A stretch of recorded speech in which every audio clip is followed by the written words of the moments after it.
Hey crafty friends, this is Jenny from crafttestdummies.com, and today we're going to compare gelatin plates, and these are the ones that are homemade using sugar versus no sugar. Is there a difference in how they print? Is there a difference in how they preserve?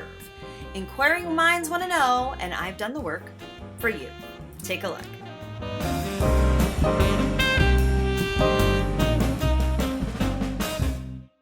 Okay, so here are the two jelly plates I made, homemade, following the recipe I just showed you. This one is the one that has the sugar on it, and this is the one that is sugar-free. Ha ha ha, it's a diet.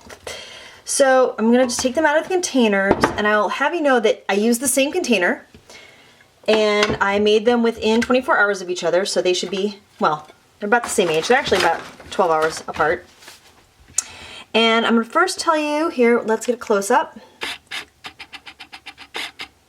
So the sugar one seems to have more bumps and bubbles in it, and I followed the directions the same way.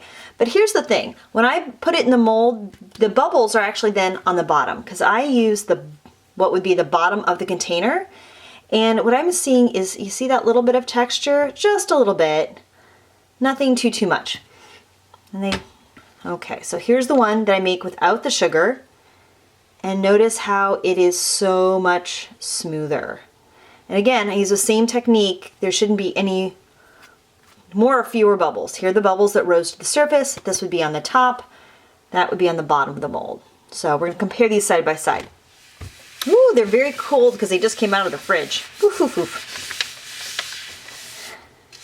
This would be nice on a sunny day. So side by side, actually the sugared one seems to have better marks than the non-sugared one. And as we look at them side by side, it seems like the one without the sugar, the smoother texture, lifted a little bit more off. And there's my second print, which more ink did come off of both of them, and they're relatively clean. But that's a great second print on the one that had the sugar on it. Okay, now we're going to try a darker medium or thicker medium. And I'd say that's both pretty equal. Maybe it didn't rub very hard on this, or maybe it was getting a little dry. The secondary print looks a lot better coming off of the side without the sugar. It just seems to be smoother, but both are very pretty. Let's try just another one with some bubble wrap. And I don't know, I think they both look really good. Again, maybe a little bit more came off of the smoother plate.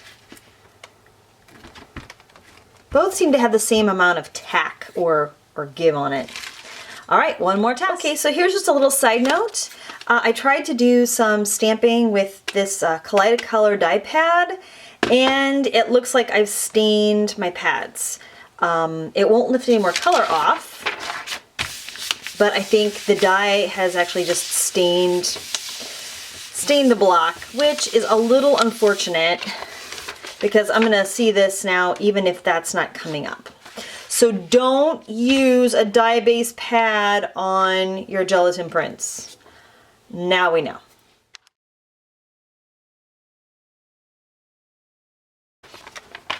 Very fun. So in these prints, there's really no difference between the one with the sugar and one without the sugar.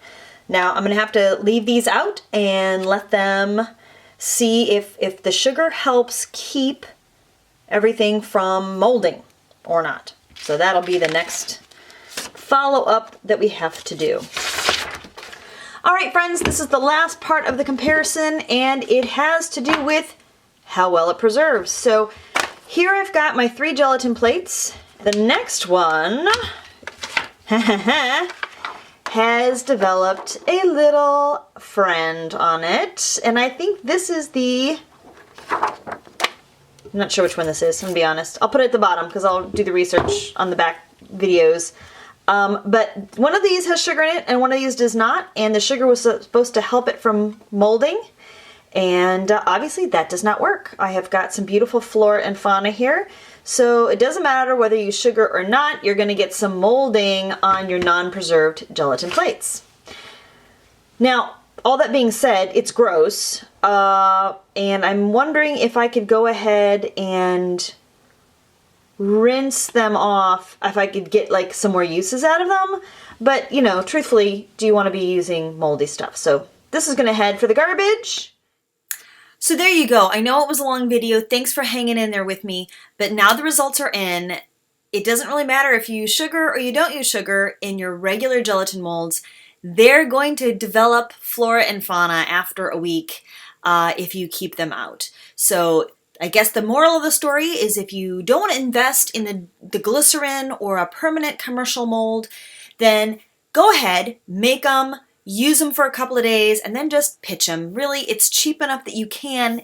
It just requires that planning ahead. So thank you so much for watching. I'd like you to stay tuned for part 2 of the video where we compare the glycerin mold versus the commercially available mold.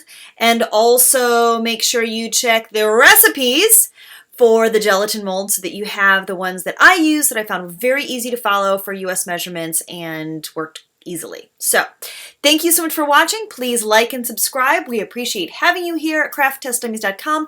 And as always, have a crafty day.